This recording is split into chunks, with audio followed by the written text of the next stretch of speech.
Anglican poets, born after 1768 and died before 1860.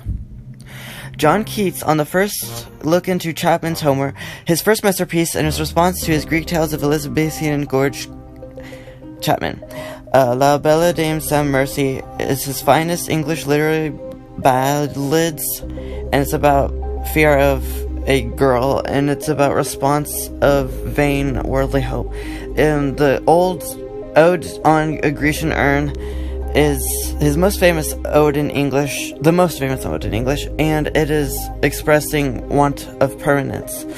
When I Have Fears is his first experience on it, and it demonstrates his fear of dying before he could write what he wanted to. Leigh Hunt, about Ben Adam and the Angel, his most popular poem, reflects his humanitarian sentiment. Rondeau refers to a kiss he gave a girl.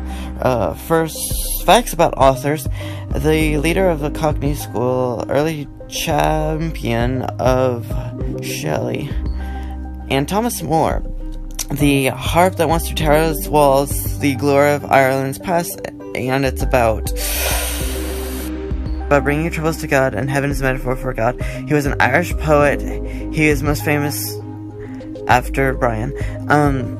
Sir Walter Scott, My Native Land, expresses his desire for homeland. The monastery he wrote, and it shows, he wrote it before he died, and it shows the Bible being the ultimate book. Ivan and Rebecca, facts about the author. He was the first writer to raise both romantic poetry and romantic novels to popularity through Britain. From his grandmother, he developed a love for Scottish history that characterizes all his work. His three greatest poems are The Lady of the Minstrel, The Lady of the Lake, and Maron. Reginald Heber was an Anglican minister, leader of the movement to make the literary hymn popular. He was also a leader in encouraging hymn singing in his congregation, as opposed to singing only the metrical psalms. His hymns were organized around the events in the life of Christ. He wrote The Brightest and Best of the Sons of the Morning, which was written to be used on Epiphany Sunday and was a godly romantic age hymn, and From Greenland's Icy Mountains, which is one of the finest missionary hymns ever written, and God That Made Us Earth and Heaven.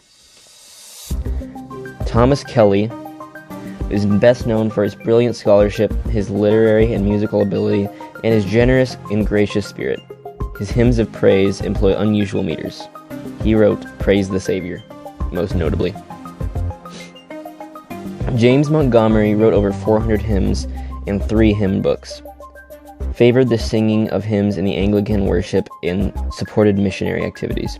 He wrote Go to Dark Gethsemane and Prayer is the Soul's Sincere Desire.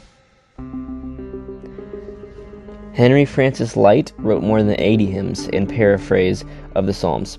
He was a Scottish Anglican.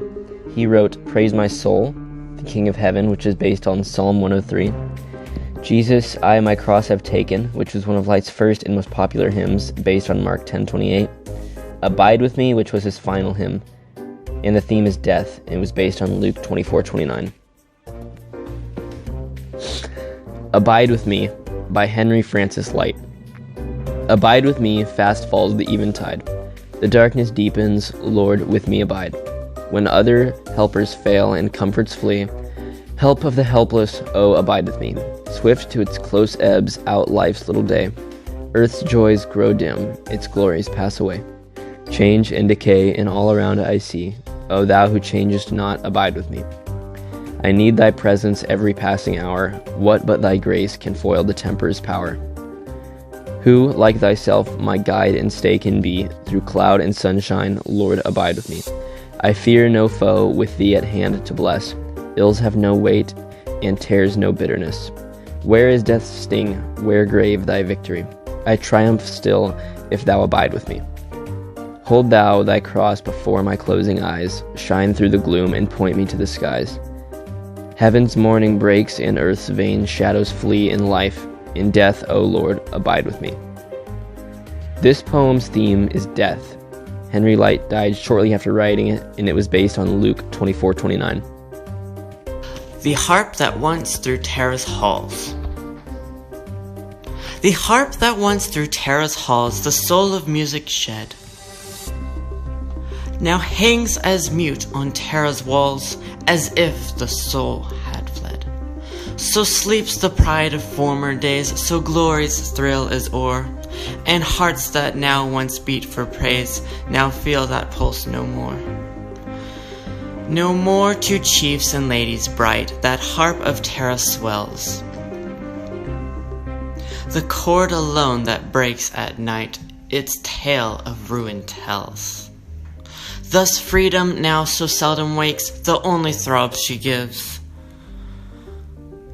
is when some heart indignant breaks to show that she still lives.